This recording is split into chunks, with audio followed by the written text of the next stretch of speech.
right, I hope everybody had who was celebrating Father's Day had a blast. I had a real good time. It's this day that I get to rule a house in full power, whatever daddy wants. And ever since the C word hit, my wife lost a job. They kind of forced her out because of all the craziness going on. She decided never to go back. But she's been working so hard on her cooking. She was one kind of cook 3 years ago, and now she has, really unbelievable stuff. I'm in this diet mode thing here, and it kind of takes the joy out of some of the things in eating. But she has been finding all these crazy recipes on the phone she's got with the whatever the thing is, the Twitter, Facebook, whatever. She finds all these cool recipes. She made some really great stuff with zucchini and eggplant, like lasagna, and then of course I had my steaks, which I could still eat. Had a blast, and then because it was Daddy Day and I had the power, I forced everybody to watch old movies all day. And for the most part, the kids were kind of happy, and I was happy, and so was the wife. So it was a great time. So anybody who celebrated Father's Day, I hope you had a great time too. Now, I did my live last week, and it went a lot better. Still a few little things here. I haven't put it up yet, but it's going to be up. I'm going to put it up today at some point. And then I'll be ready to go. We're going to go again live Wednesday at 8:30. Got some good stuff. I'm just having a hard time figuring out what to do to kind of maintain that hour footing and get some good stuff. But for today, I want to cover, because the last week I was doing Fangio's system, like what Fangio's philosophy is, what his style is. I'm really digging into it, and I learned a ton. A lot of my old beliefs and understandings of defense was from about 5-6 years ago, really. I haven't buffed up on how the NFL has changed, and Fangio has changed the NFL. So I'm in a process of really understanding Fangio, and it's a big deal. We got this guy. And so I want to take Fangio's philosophy, Fangio's past, and Fangio's style, examine it in a macro look, and then apply that to Sieler and Wilkins. Because I hear talk, somebody had mentioned in the comment boards about somebody had said that, good luck with Wilkins trying to get over 20 million. He's not much of a pass rusher. And when you go by the numbers, you might be able to say that. But you have to understand, if you look at Akiem Hicks, he is a great comp for Wilkins, and that's what I'm going to do here today. Look at those two. And then Sieler is a great comp for Wolfe. And these guys had their best seasons with Fangio. And I'm going to dig into it. You have to understand how he calls and what he calls. These guys, obviously Chubb and Baker and Phillips and Malik Reed, his guys a little bit left out there. I want to get into him a little bit at a later date. They're going to get their pressures. But when you look at Fangio over the years, those interior linemen, not the ends, the DTs, the guys inside, have a tendency to be strong contributors to the sack total and the pass rush. And also, when you figure that he is a more zone guy, less blitz guy, it's going to demand that the line, and two of those guys are interior DIs, unless he's running a 3-4. The whole deal could be. But anyway, the point being is these guys, Wilkins and Sieler, could have their most productive seasons. So I want to get into why and then how that's going to affect the contract at the end of the year. Now, I got on this trail, I have a tendency to fixate quite often. And this is why I love comments, because as I'm in one fixation, somebody puts up a good comment that goes like, oh, I wasn't thinking of that. I was too busy fixating over here. That's a good idea. Let me fixate on this. And Brandon Watts has been churning out some really good comments. I got some other good comments. I'm going to try to answer some of those because they're a little bit deeper on the live and going forward. But this one right here by Brandon Watts. Hi, Curtis. Sorry I missed the live. Happens. Don't worry about it. I have a scary thought for the Dolphins front office if they don't extend Wilkins. Akiem Hicks had 10 sacks in 5 years. He joined Bears and Fangio. First 3 years, 7, 8.5, 7.5. Scary. And this is a great comment, and it really got me dialed into thinking about this podcast today. So I want to thank Brandon for that, guys. Please keep the comments coming. There's so many good ones. And this really set off a lot in my mind. So before I get into the whole thing, I want to say thanks for stopping by. I really do appreciate there's so many places you guys could be other than stopping by here and spending time with old Curtis. So I want to give you a shout out. Shout out to Ace Per Head, because without the two of you, this show ain't going down. Ace Per Head's betting software is the premier white label platform for bookies to manage their players and grow their sportsbook operation. Click the link in the description below to get set up in minutes. Ask for the Curtis promo and get a special introductory discount. Okay, so Akiem Hicks was a dominating force. They had big-time coverage of him when he was with the Bears, and then he kind of faded away once Fangio left. Some of that could have been age. We know it's anecdotal or whatever. But he was going this way. Fangio got him. He went this way. Fangio left. He went this way. You can look at Dereck Wolfe.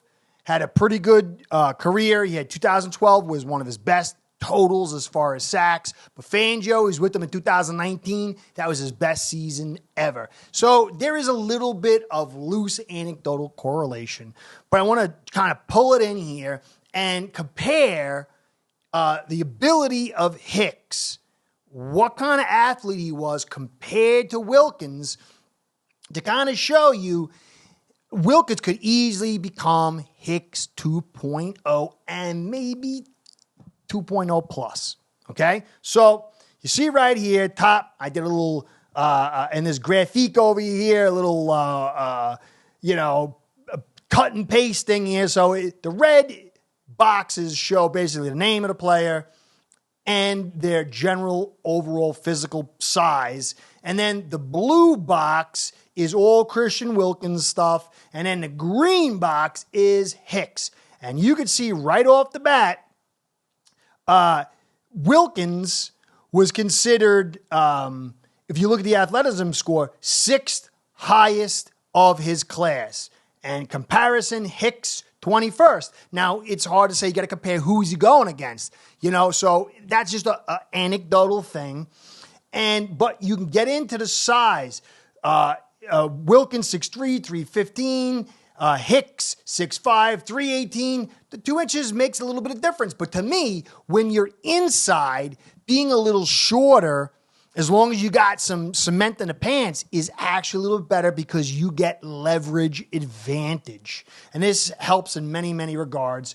You see, the arm length, though, of Hicks is substantially better with 35, and that does help. But when you're 6'5", you need a little bit of longer arms to keep the guys from, to keep them off you. But still, that is a quality physical advantage. Hand size, a little bit bigger there, not too much of a difference.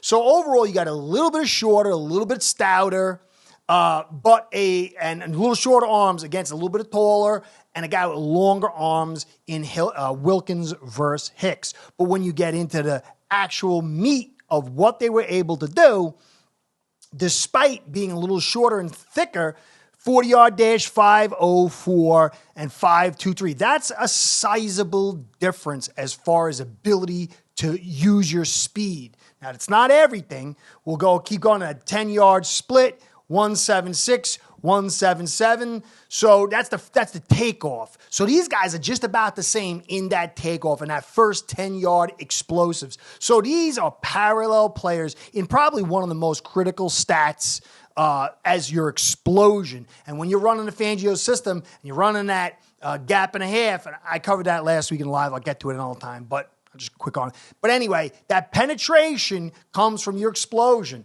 Now, vertical by Wilkins, 29.5. Vertical by Akiem Hicks, 31.5. So, you get about a 2-inch difference. And that vertical does talk about the explosion, but you're not seeing such a big difference as far as the split.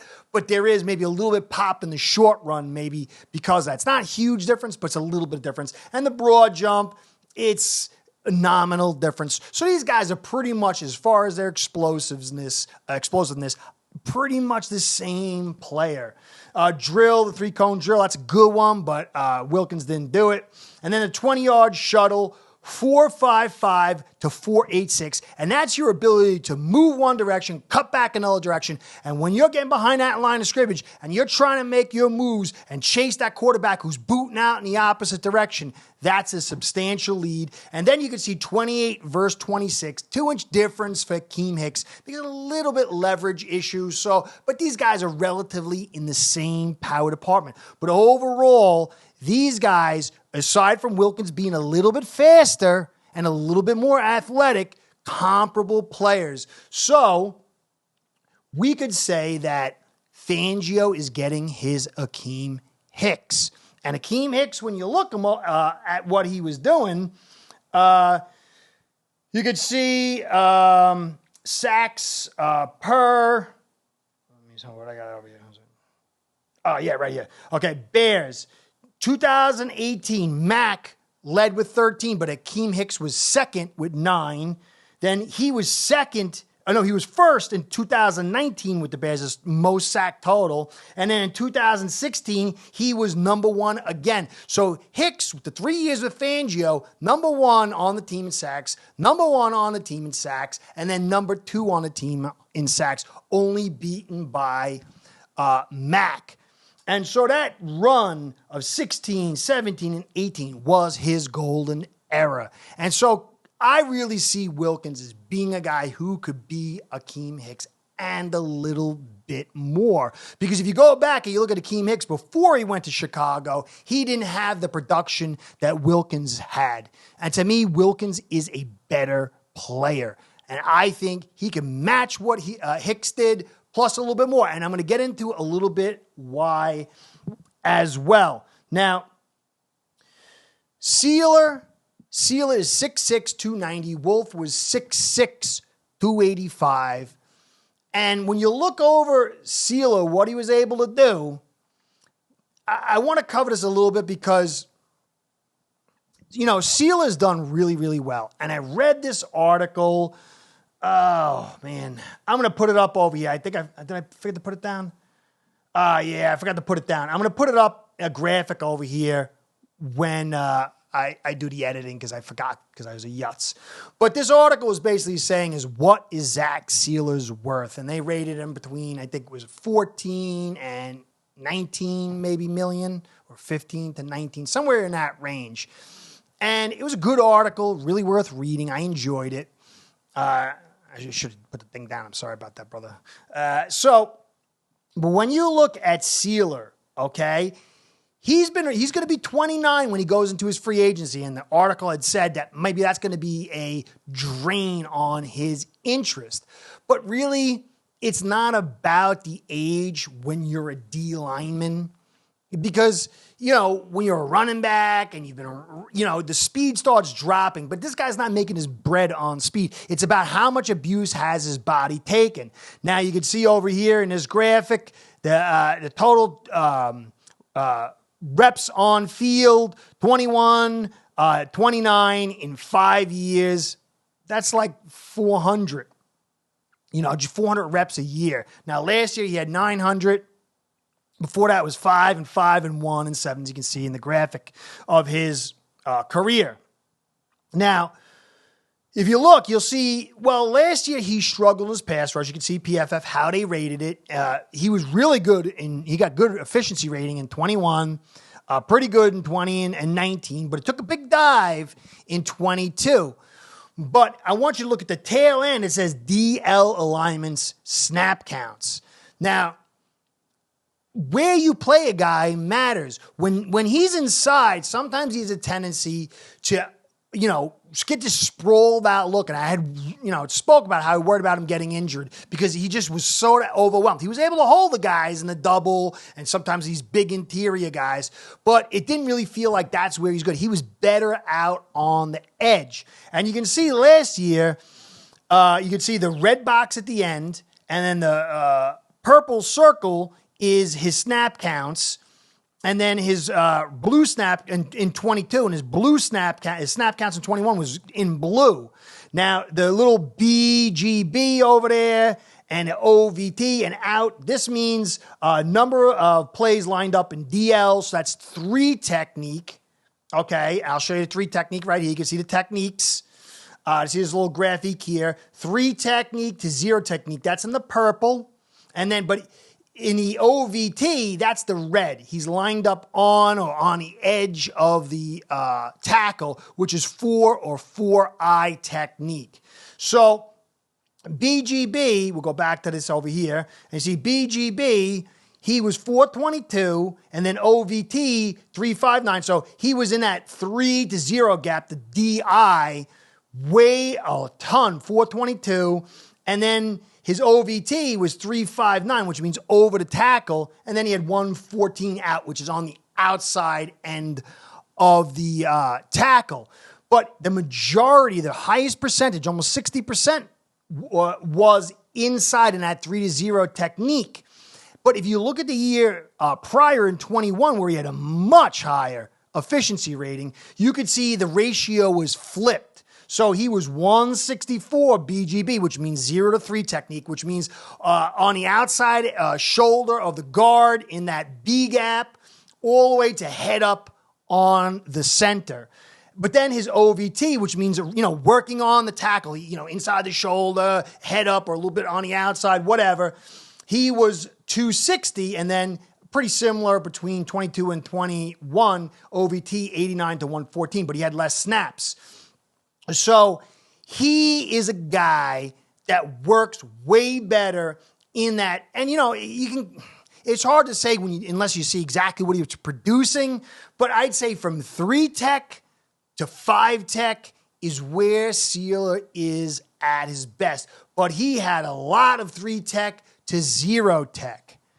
And so this year, I expect to see him not seeing too much of that 2 tech over the guard, or 2-eye, which is inside shoulder to guard, or the 1 tech in the A gap, or the 0 over the center. I expect to see a lot of him in that 3-4 look, because Fangio likes to run that, or in that 4-3 look where, say, Wilkins might be in that 2 tech, 2-eye tech, and then he's going to be in the 3 tech, just shift it over, and maybe Chubb on the back end, and then Phillips all the way on the side, the outside edge, playing in the OVT and like the 5-6 tech over the tackle. But this means he's probably going to be in a more conducive environment to have his most successful season. If you see that efficiency like you saw in 2021, this year with actual coverage, remember too, that's another thing. He didn't have any coverage last year, and he still averaged 7 sacks, 9 hits, and 20 hurries. So it is very feasible that both these guys, Wilkins and Sieler, could have their best season. And I'm going to continue to show you why from a calling structure. If you go back and you look at the Dolphins from 22, 21, 20, and 19, when Flores got here, when these guys were, here, the blitzing was very, very, very, very high, almost always in top 5. And if you look at the top 8 guys as blitzing, as far as who got the most sacks, it was a lot of edge, and mostly linebackers, with a blip here of the DI, except in 22 last year with Sieler and Christian Wilkins. But other than that, it was the guys on the outside, because that's how they were generating their real pressure and their sacks, is through these linebackers. And so within the structure of what Flores was calling, Sieler and Wilkins didn't get the most opportunity. They weren't the focus. But when you look at Fangio's blitz percentage, you'll see it is diametrically opposite. And this means the down linemen are going to get those sacks and pressure, if there's going to be any, for the most part. For the most part, these interior guys are going to be the guys generating a lot of the pressure, because you're going to have everybody dropped in coverage. This is a cover-first defense. Now, if you look at the blitz percentage, With Fangio in 21, he was 15th, so he was middle of the pack. And then in 20, he was 18th. And 19, 23rd, least blitzing. And then in 2018, he was 23rd, the least. He generally blitzes about 25%, although with the Bears in 2018, it was 20%. That's because he had Mack and Hicks. And so he didn't, when you start dialing up the blitzes in Fangio's system, that means things aren't going your way. You're kind of getting a little nervous. You got to get that pressure. And a lot of times it was because he didn't have an offense. So you're not going to bring the blitzes as much, which means, Wilkins and Sieler and Davis and Chubb and Phillips are going to be the guys that are generally getting it until he calls 1 out of 4 plays will be a blitz, historically speaking, unless he's probably maybe more into what he was with the Bears, which is around 20%, which was 1 out of 5. And so if it's 1 out of 5, either you're not getting sacks or Sieler and Wilkins are contributing. Because God teams are going to double Phillips. And so that's going to allow more one-on-ones inside. There's a lot of ways to mitigate that, but I'm not going to go into that. But with the lack of blitzing, these down linemen are going to be the guys that get sacks. And when you see the Fangio system, unless he utterly changes it, these guys are going to be the ones getting sacks. And that's going to make them look fantastic going into free agency. Savvy? Comprendez-vous? What else I got here? Did I put some other stuff down here? So now the great news is when you look at Fangio with the Bears and with the Broncos, he had some really good talent, especially when you had Mack and Hicks, and then you had Vaughn and Chubb and what the other guy in the interior. He's pretty good, but not great. But what he's got here, Phillips, Wilkins, Chubb, Sieler, Malik Reed's a guy, like I said, we got to keep talking about, Baker, Van Ginkel, and Agba. He has never seen this kind of pass rushing talent. I think we could be seeing something very, very special when you add into that all the coverage that you're going to have with Howard and Kohu, who needs to get talked about a little bit more, and Ramsey, not Ramsey's from Ten Commandments, Ramsey, and then Holland in the back, and Cam Smith. Let's see what he has never had a collection of talent like this ever.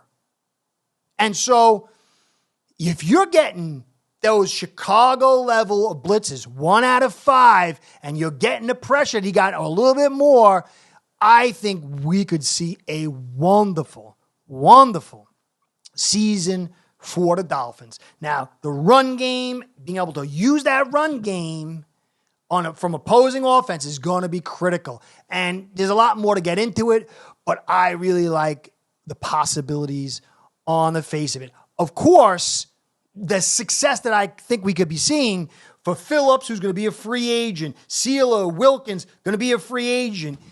It's not going to be easy to keep these guys if it plays out, historically speaking, and what I think is going to happen. But we've got to be alive for 2023. Who cares? Let's get to the conference championship or the Super Bowl. And then if we got to say goodbye, fine, go draft somebody, whatever. But I think, when I look at what he had over the years and what he's got now, Fangio's got to be salivating. I think you should too. All right, guys, that's it. I hope it made coherent sense. I tried to pull all this stuff together. It was a heavy fixation day. So anyway, Curtis saying thanks for stopping by. Catch you next time. Hopefully see you live on Wednesday, 8:30. See you soon. Be well. Go Fins. Start building your own online sportsbook today by getting signed up with AceBread.com service that'll allow you to book action on sports from all around the world.